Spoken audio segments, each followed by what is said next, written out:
Kagurabachi chapter 129 is here, and as always, it's an amazing chapter. I don't know how Hokusoma does it, but making blacksmithing into such an emotional scene, just peak. But without further ado, we start the chapter off with Shiba teleporting the remaining Masumi members back outside. And before the Masumi members can talk to Shiba, we start to see that the rain is beginning to become hot, that we're hearing a roaring in the background. And we see where this is coming from. It's coming from the forge itself, that the furnace is becoming too hot, too intense. And while everybody is panicking, we see Kumeshige continuing to be him, continuing his concentration, saying, I'll get this back on point. But Subaru is saying, a fire this powerful is unheard of in regular smelting. And then everybody's confused, saying, Rokuhiro's concentration hasn't faltered, so what's happening? And then Subaru says, it's the humidity. Normally, you would do this kind of smelting in the winter when it's dry, but because of the humidity of the summer, it's making it harder to control the temperature of the furnace. And then couple that with Dasanseki, and now all hell breaks loose. But we see outside that the rain is pouring, thunder is roaring, Loki bars, but we see that's all that's happening while the inside of the forge itself is beginning to light on fire.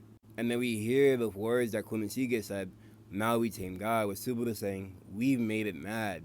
And then continuing the conversations with the Matsumi and Shiba, they're saying that it's abnormally hot, even from the distance there are from the furnace itself. That even going nearer will be tantamount to you know what. So it's better for them to just make a force field around the perimeter, so they'll keep the casualties to a minimum. But we get a flashback to Kumeshige and Chiaki, with Chiaki first becoming the princess, with Kumeshige saying, again, you're slipping away. It's basically Kumeshige and Shiba talking about that it's going to be hard to have Chiaki be away from them. That being around her made them forget that she's a Soga clan, a blue-blooded Soga clan member. But Shiba, being the ultimate wingman as ever, is saying, hey, you can still write her letters, I can just sneak them in. As this flashback is playing, we hear Kumeshige's inner thoughts saying over and over, it gets shoved into my face, that I'm not worthy of her. With Shiba saying, what's going on, as she teleports back into the forge, saying this has gone far enough, we have to go back now. But Kumeshige, still being die-hard as ever, saying, sometimes fire gets out of control, I can handle it. And then he gives his smelting jargon that I'm not gonna say because this is a lot. But basically the iron sand in the furnace is becoming too light, and that this happens in regular smelting. So, in other words, if they keep going now, they can still produce the steel to win the war.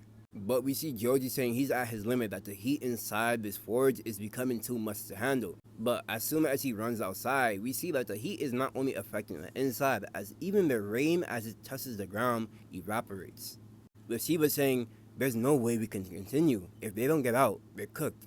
But Subaru and Kumeshige are locked in on this, with Subaru saying at this point, we're well past the point of no return. But Shiba's still begging Kumeshige that they can make it out, that him dying will be meaningless in the whole grand scheme of things. But to Kumeshige, it's now or never. For him, it's now or never. We then get a little flashback of Kumeshige and Chiaki playing with the sparklers, with Kumeshige saying, we got to play with the fireworks again this year.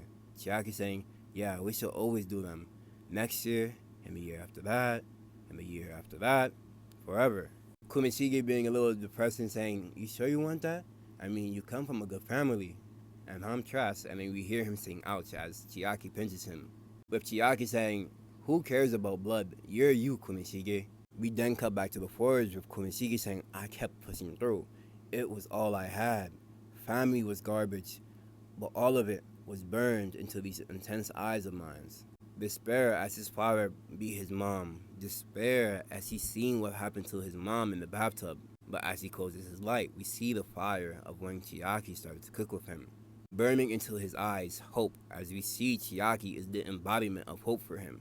And with this resolve that he has, Shiba sees in him saying, continue going. With Subaru saying, let's lock this down.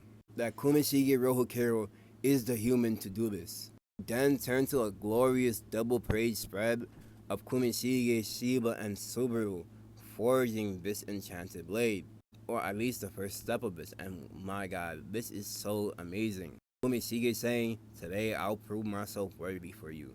Like, Hokusoma became the reverse ink demon on this page, like, oh my god. But let me know how y'all felt about this chapter, because this was a 10 out of 10 chapter for me. Amazingness. Kumeshige, amazing as always.